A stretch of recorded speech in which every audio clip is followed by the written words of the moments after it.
まずはこちらのコーナーから。韓流クラスをご覧の皆さん、こんばんは、おにゅうです。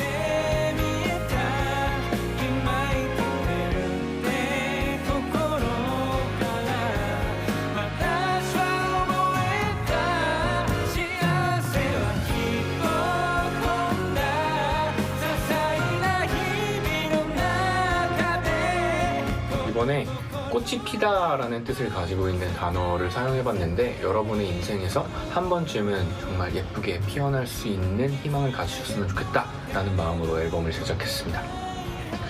아무래도 가사 전달력이라고 생각을 해서 발음이나 여러가지 뉘앙스를 가장 많이 생각하는 것 같습니다. 뭐라고 이야기해야 할까요? 항상 좀 감동인 것 같아요. 정말 기다려주시는 그 마음 자체가 너무너무 느껴져서 항상 어떻게 감사를 드려야 될지 모르겠는 그런 상황입니다. 2022년 Life Goes On에 발매할 때 나고야에서 인터뷰를 했던 MC 후레아상이 이 프로그램의 MC거든요. 네, 메시지 후레아상에게 부탁드립니다. 古谷さん元気ですか？自分はまた日本に帰って活動をしますけど、最近なんか、こうやって番組で見てくれて本当にありがとうございます。また機会があればまた会いましょう。おにさんありがとうございます。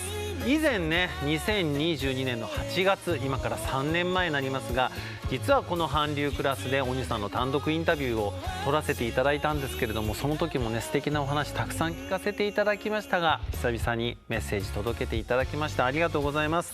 おにさんといえば10月の1日に日本でのセカンドミニアルバム「咲く」、アルファベットで SAKU「咲く」をリリースしたばかりなんですよね。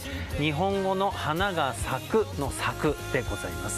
5曲それぞれ収録されているナンバーが花にまつわるストーリーが収められているという、そんなアルバムです。もしまたチャンスがありましたら、ぜひ韓流クラスのインタビュー答えてくださいね。おにさんお待ちしてます。Shout every day, shout every night. Just believe in your love. Just believe in your love. 맨날 소리가 sleeping tonight.